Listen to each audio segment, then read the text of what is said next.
സഹോദരന്മാരെ, അള്ളാഹുവിന്റെ മുമ്പിലെത്തുമ്പോൾ ഉത്തരവാദിത്വം നിർവഹിക്കാൻ വേണ്ടി ഞാൻ നിങ്ങളോട് പറയുകയാണ്, മലയാളത്തിൽ ഖുത്ബ ഓതുന്ന ജുമഅയിൽ പോയി പങ്കെടുത്താൽ ആ ജുമഅ സഹീഹല്ല.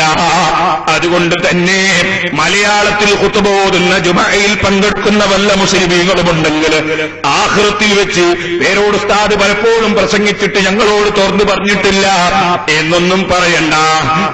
ജുമഅ നിസ്കാരത്തിന്റെ നിബന്ധനയാണ് രണ്ട് ഖുത്ബ. ഖുത്ബയുടെ നിബന്ധനയാണ് അത് അറബിയിൽ തന്നെ ആയിരിക്കുക എന്നത്. അത് മലയാളത്തിൽ കൊണ്ടുവന്നാൽ അത് ശറഇന്റെ നിയമമനുസരിച്ച് പാടുള്ളതല്ല. വലാ തുബ്തിലൂ അഅമാലക്കും, അല്ലാഹു ഖുർആനിൽ പറഞ്ഞാണ് നിങ്ങളുടെ അമലുകൾ നിങ്ങൾ ബാത്തിലാക്കാൻ പാടില്ല. നിബന്ധന ഒക്കാതെ ഒരു കാര്യം ചെയ്താൽ അത് ബാത്തിലാണ്. അതുകൊണ്ട് തന്നെ മലയാളത്തിലുള്ള ഖുത്ബ നടക്കുന്ന പള്ളിയിൽ പോയി ജുമഅയിൽ പങ്കെടുത്താൽ ജുമഅ നമുക്ക് കിട്ടുകയില്ല. ഇതിപ്പോ അള്ളാഹുവിനെ മുൻനിർത്തി പറയുന്നതാണ്, പറഞ്ഞില്ല എന്നാരും പറയണ്ട. അള്ളാഹുവിന്റെ കോടതിയിലെത്തുമ്പോൾ ആരും കുടുങ്ങിപ്പോകണ്ട. ചിലർക്ക് ചിലപ്പോ തോന്നും പേരോട് ഉസ്താദിന് അല്ലെ പേരോട് അബ്ദുറഹ്മാന് ഈ പള്ളിയിൽ വന്നിട്ട് പള്ളി നിറയാൻ വേണ്ടിയാണ്. ഞാൻ പറയട്ടെ, ഒരാൾ ഇവിടെ നിസ്കരിക്കാൻ വന്നാൽ അവരെ ഒതുവെടുക്കാനുള്ള വെള്ളത്തിന്റെ കറണ്ടിന്റെ പൈസ നമ്മൾ ഉണ്ടാക്കണം എന്നല്ലാതെ നമുക്കതുകൊണ്ട് വേറെ ദുന്യാവിലൊന്നും കിട്ടാനില്ല. പക്ഷേ ഒരാൾ കൂടുതൽ നിസ്കരിച്ചാൽ നിസ്കരിക്കുന്ന ആൾക്ക് വേണ്ടി പള്ളി നിർമ്മിച്ച വ്യക്തിക്ക് അല്ലാഹു പ്രതിഫലം കൂടുതൽ കൊടുത്തേക്കും, അതിന് അധ്വാനിച്ചവർക്ക് അല്ലാഹു കൂടുതൽ പ്രതിഫലം കൊടുത്തേക്കും എന്നല്ലാതെ ദുന്യാവ് ഞങ്ങൾക്ക് അതുകൊണ്ടൊന്നും കിട്ടാനില്ല. ഇത് ആഖിറത്തിന് വേണ്ടിയാ പറയുന്നത്. അറബിയിൽ ഖുത്ബ ഓതണമെന്ന് നിർബന്ധമാണ്. ഇനി ഞാൻ എന്റെ മാന്യ മുസ്ലിം സഹോദരന്മാരോട് പറയട്ടെ, അറബിയിലുള്ള ഖുത്ബ ഓതിയിട്ട് ജുമഅ നിസ്കരിച്ചാൽ പറ്റുകയില്ല എന്ന് ഒരു പ്രസ്ഥാനക്കാരനും ഇവിടെ വാദിക്കുന്നില്ല. അതായത് മലയാളത്തിൽ ഖുത്ബ ഓതുന്നവരോട് നിങ്ങളൊന്ന് ചോദിച്ചു നോക്ക്, അറബിയിൽ ഖുത്ബ ഓതിയാൽ അതിന് തകരാറുണ്ടോ? ആ ജുമഅക്ക് വല്ല തകരാറുണ്ടോ? അവരും പറയും അതിന് തകരാറില്ല. അതുകൊണ്ട് ആ ഹജ്ജിന് പോയാൽ മക്കയിൽ നിന്ന് അവിടുത്തെ ജുമഅയിൽ പങ്കെടുത്തു വന്നാൽ മലയാള ഖുത്ബയിൽ പങ്കെടുക്കുന്നവർ ഒറ്റ ആളും അവരെ നിസ്കാരം മടക്കി നിസ്കരിക്കാറില്ല. മദീനത്ത് നിന്ന് ജുമഅയിൽ പങ്കെടുത്തവർ അറബിയിലുള്ള ഖുത്ബയിൽ പങ്കെടുത്ത് തിരിച്ചു വന്നാൽ അവരും അവരെ ജുമഅ മാറ്റി നിസ്കരിക്കാറില്ല. ഇവിടുന്ന് തന്നെയും അവർ ഈ കുറ്റ്യാടിയിൽ നിന്ന് പുറത്തേക്ക് പോയാൽ, തലീക്കര ജുമഅക്ക് കൂടിയാൽ, കുളങ്ങരത്തായ ജുമഅക്ക് കൂടിയാൽ, അല്ലെങ്കിൽ വേറെ ഏതെങ്കിലും നാട്ടിൽ പോയി ജുമഅക്ക് കൂടിയാൽ അവരാരും ജുമഅ മാറ്റി നിസ്കരിക്കുന്നത് നമ്മൾ കാണാറില്ല. കാരണം അവർക്കും അറിയാം അറബിയിലുള്ളത് സഹീഹാണെന്ന്. ഇനി ഞാൻ നിങ്ങളോട് ചോദിക്കട്ടെ, നമ്മൾ ജുമഅ നിസ്കരിക്കുന്നത് എന്തിനാ? ദുന്യാവിൽ കാര്യം കിട്ടാനല്ലല്ലോ.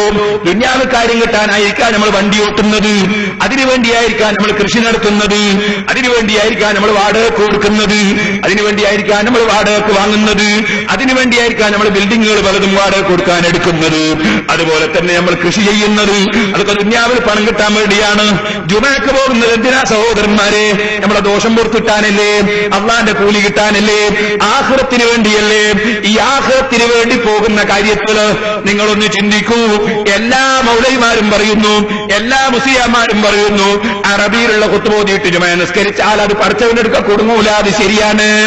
അതേസമയത്ത് മലയാളത്തിലുള്ള ഖുത്ബ ഓതുന്ന സ്ഥലത്ത് പോയാൽ നിങ്ങളെ ജുമഅ സഹീഹല്ല എന്ന് ധാരാളം പണ്ഡിതന്മാർ, നിങ്ങൾ ഇക്കാലഘട്ടത്തിൽ ജീവിക്കുന്ന പണ്ഡിതന്മാർ, ഇമാമിങ്ങൾ പറഞ്ഞതിന്റെ പുറമെയാ ഞാൻ പറയുന്നത്. ഇമാം നവവി പറയുന്നു പറ്റൂല, ഇമാം റാഫി പറയുന്നു പറ്റൂല, ഇബ്നു ഹജർ ഹൈതമി തങ്ങൾ പറയുന്നു പറ്റൂല. അവരൊക്കെ പേരോട് അബ്ദുറഹ്മാനെ പോലത്തെ ആൾക്കാരല്ല. ഇമാം നവവിയൊക്കെ ആരാ? സഹോദരന്മാരെ, അവർ അള്ളാഹുവിന്റെ ദീനിന് വേണ്ടി ജീവിതം മുഴുവനും സമർപ്പിച്ചവരല്ലേ? എന്താണ് അവരൊക്കെ മനസ്സിന്റെ നന്മ? കേട്ടിട്ടില്ലേ നിങ്ങൾ? ഇമാം നവവി റളിയല്ലാഹു അൻഹുവിന്റെ തൊപ്പിയും കട്ടിട്ടൊരു മനുഷ്യൻ ഓടിക്കളഞ്ഞു. ഇമാം നവവി റളിയല്ലാഹു അൻഹുവിന്റെ തൊപ്പിയും കട്ട് ഓടിയ വിവരം നവവി ഇമാം തങ്ങൾക്ക് കിട്ടിയപ്പോ ഇമാം നവവി ചിന്തിക്കുന്ന എന്റെ തൊപ്പി പോയല്ലോ എന്നല്ല, പഠിച്ചവനെ എന്റെ തൊപ്പി കണ്ടതുകൊണ്ട് അവൻ നരകത്തിൽ കിടക്കുമല്ലോ, അവൻ എന്റെ തൊപ്പി കട്ടതുകൊണ്ട് നരകത്തിൽ കിടക്കുമല്ലോ, അവൻ പഠിച്ചവന്റെ അടുക്കൽ കുടുങ്ങിപ്പോകുമല്ലോ. റസൂലുള്ളാഹിന്റെ ഉമ്മത്തുകളിൽപ്പെട്ട ഒരാളും പരാജയപ്പെടാതെ വിജയിച്ച് കിട്ടണമല്ലോ. ഇമാം നവവി റളിയല്ലാഹു അൻഹു അയാൾക്ക് പൊരുത്തപ്പെട്ടു കൊടുത്തു, കട്ടകള്ളന് പൊരുത്തപ്പെട്ടു കൊടുത്തു. പൊരുത്തപ്പെട്ടു കൊടുത്തിട്ട് പിന്നെയും മനസ്സമാധാനില്ല. കാരണം ഞാൻ പൊരുത്തപ്പെട്ടു എന്ന് അയാൾ അറിയില്ലല്ലോ. അറിയാത്ത കാലത്തോളം അത് ഉപയോഗിക്കൽ അയാൾക്ക് ഹറാമല്ലേ? ആ ഹറാമെന്ന് അയാളെ രക്ഷപ്പെടുത്താൻ എന്താ വഴി? അയാളോട് ഞാൻ പൊരുത്തപ്പെട്ടു എന്നുള്ള വിവരമൊന്ന് പറയാ. പൊരുത്തപ്പെട്ടു എന്നുള്ള വിവരം പറയാൻ വേണ്ടി കള്ളൻ ഓടുമ്പോ കള്ളന്റെ പിന്നാലെ ഇമാം നവവി റളിയല്ലാഹു അൻഹു ഓടി. എന്തിനാ ഓടുന്നത്? തൊപ്പി പിടിച്ചെടുക്കാനല്ല, പൊരുത്തപ്പെട്ടു എന്നുള്ള വിവരം പറയാനാ. എന്തിനാ പൊരുത്തപ്പെട്ടു എന്ന് പറയുന്നത്? അയാൾക്കത് ഉപയോഗിക്കൽ ഹലാലാകാനാ. സുബ്ഹാനല്ലാഹ്, എന്തൊരു നല്ല മനസ്സ്. നബവി ഇമാം റളിയല്ലാഹു അൻഹു ഓടി ഓടി കള്ളന്റെ സമീപത്തെത്തിയപ്പോ ശബ്ദം കേട്ടിട്ട് കള്ളൻ തിരിഞ്ഞു നോക്കുമ്പോ അതാ ഉടമസ്ഥൻ ഓടി വരുന്നു. കള്ളൻ സ്പീഡ് കൂട്ടി ഓടാൻ തുടങ്ങി. കള്ളൻ വിചാരിക്കുന്നതിനെ പിടിക്കാനാണ് എന്നാ. കള്ളൻ സ്പീഡ് കൂട്ടി ഓടാൻ തുടങ്ങി. അപ്പോഴാ നബവി ഇമാം തങ്ങൾ ഉറക്കെ വിളിച്ചു പറഞ്ഞു, റളീതു ലക അഖബിൽ വസ്മാ വദ്ഹബ്. മോനെ, പൊരുത്തപ്പെട്ടു, ഇതും കേട്ടിട്ട് ഓടിക്ക മോനെ. ഇത്ര നല്ല മനസ്സുള്ള ആളാണ് ബഹുമാനപ്പെട്ട ഇമാം നവവി റളിയല്ലാഹു അൻഹു. ആ ഇമാം നവവി റളിയല്ലാഹു അൻഹു മക്കളെ, ഹൽ യുസ്തറതു ഖൗറുൽ ഖുതുബത്തി അറബിയ്യതൻ, ഖുതുബ അറബിയിലായിരിക്കൽ നിബന്ധനയുണ്ടോ ഇല്ലേ എന്നൊരു ചർച്ച ശറഹുൽ മുഹദ്ദബിൽ എടുത്തിട്ട് പറയുന്നു, ശരിയായ അഭിപ്രായം തുസ്തറതു, അറബിയിലായിരിക്കൽ നിർബന്ധമാണ്, നിബന്ധനയാണ്. ലിഅന്നഹു ദിക്റും മഫ്റൂദുൻ, കാരണം ഖുതുബ എന്നതൊരു ഫർളായ ദിക്റാണ്. ദിക്ർ അറബിയിലല്ലാതെ ദിക്റില്ല. മലയാളത്തിൽ സുബ്ഹാനല്ലാഹ്, മലയാളത്തിൽ അല്ലാഹു അക്ബർ പറയലുണ്ടോ? മലയാളത്തിൽ ബിസ്മില്ലല്ലോ? ദിക്റുണ്ടോ? മറ്റൊരു ഭാഷയിൽ കൊണ്ടുവരുന്നു.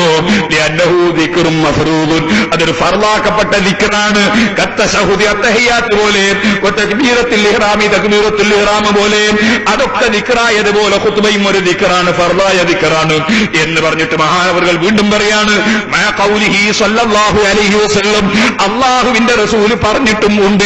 ഇമാം ബുഖാരി റിപ്പോർട്ട് ചെയ്ത ഹദീസിൽ, സല്ലൂ കമാ റഅയ്തുമൂനി ഉസല്ലി, ഞാൻ എങ്ങനെ നിസ്കരിക്കുന്നതാണോ നിങ്ങൾ കണ്ട് മനസ്സിലാക്കിയത് അതുപോലെ നിസ്കരിക്കണമെന്ന് റസൂലുള്ളാഹി പറഞ്ഞിട്ടുണ്ട്.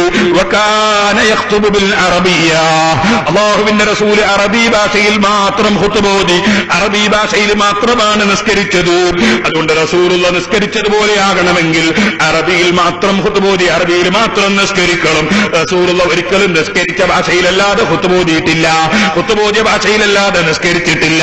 നിസ്കാരത്തിനൊരു ഭാഷയും ഖുതുബക്കൊരു ഭാഷയും അങ്ങനെ റസൂലുള്ളാഹിന്റെ ജീവിതത്തിൽ ഉണ്ടായിട്ടില്ല, സഹാബത്തിന്റെ ജീവിതത്തിൽ ഉണ്ടായിട്ടില്ല. അങ്ങനെ ഇന്നോളം ഈ അടുത്ത കാലം വരെയുള്ള ഒരൊറ്റ മുസ്ലിം പണ്ഡിതന്റെ ജീവിതത്തിലും ഉണ്ടായിട്ടില്ല. ഇമാം നവവി റളിയല്ലാഹു അൻഹു അടക്കമുള്ള പണ്ഡിതന്മാർ വിവരിക്കുന്നു. അതുകൊണ്ട് അല്ലാഹുവിന്റെ അടുക്കൽ കുടുങ്ങിപ്പോകരുതെന്ന് മനസ്സിലാക്കി പറയുകയാണ്. ആളുകളെ തൃപ്തിയല്ലല്ലോ നമ്മളെ ലക്ഷ്യം, അല്ലാഹുവിന്റെ തൃപ്തിയാണ്. അല്ലാഹുവല്ലാതെ കൊടുക്കുന്നവനില്ല, തടയുന്നവനില്ലെന്ന് വിശ്വസിച്ചിട്ടാ പറയുന്നത്. ഓ മുഅ്മിനീങ്ങളെ, ഒരാഴ്ച ചെയ്തു പോകുന്ന തെറ്റുകൾ ശുദ്ധീകരിക്കപ്പെട്ട ദിവസമാ വെള്ളിയാഴ്ച. ആ വെള്ളിയാഴ്ചത്തെ ഏറ്റവും പ്രധാനപ്പെട്ട നിസ്കാരം ആ ജുമുഅ. ആ ജുമുഅന്റെ ഖുതുബ മലയാളത്തിലാക്കുന്നതോടെ നമ്മളെ ജുമുഅ ബാത്തിലായി പോയി കേട്ടോ.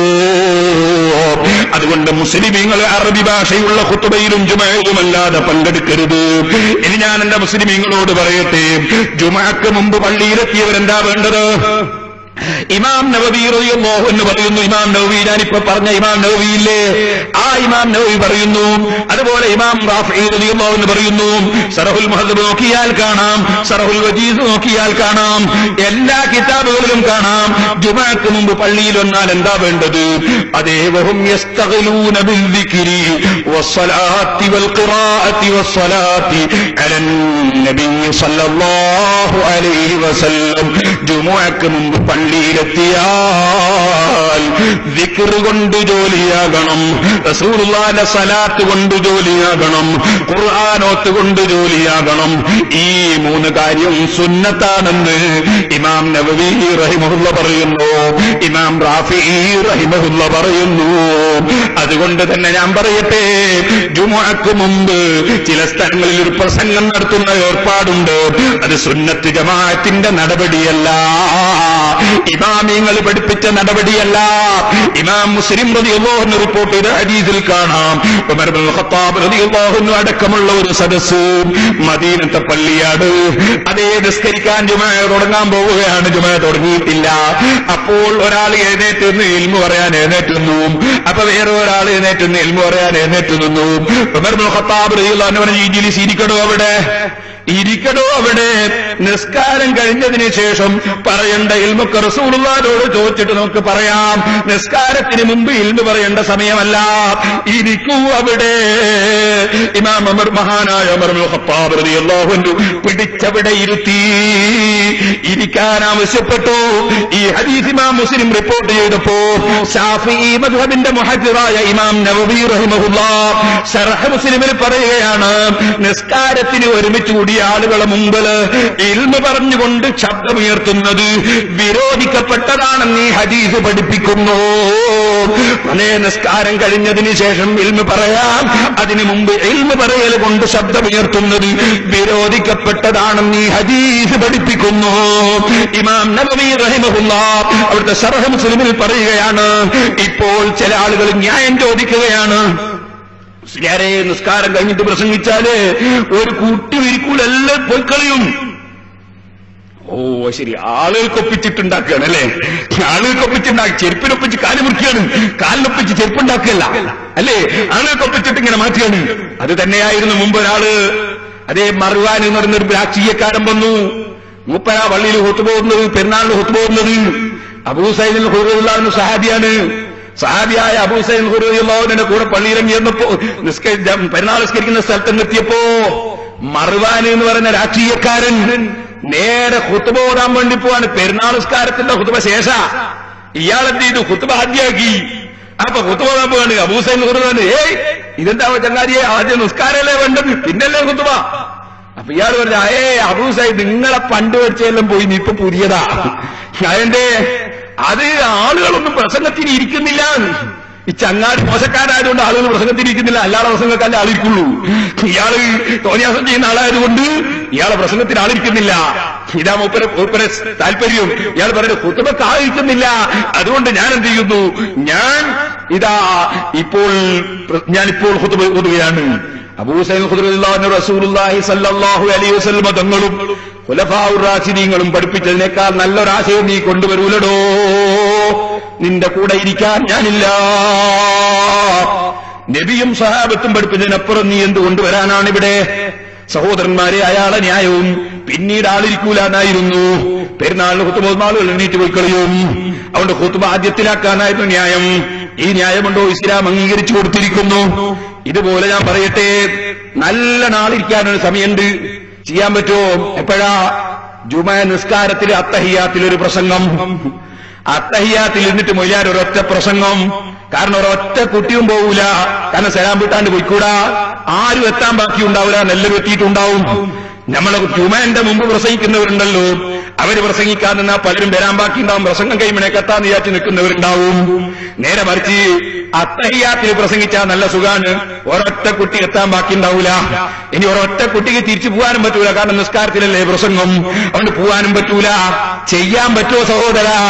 ഇസ്ലാമിന്റെ നിയമങ്ങൾ നമ്മളെ കമ്മിറ്റി ചേർന്നിട്ടുണ്ടാക്കുന്ന നിയമങ്ങളല്ല, നമ്മൾ കമ്മിറ്റി ചേർന്നിട്ടുണ്ടാക്കുന്ന നിയമങ്ങളല്ല.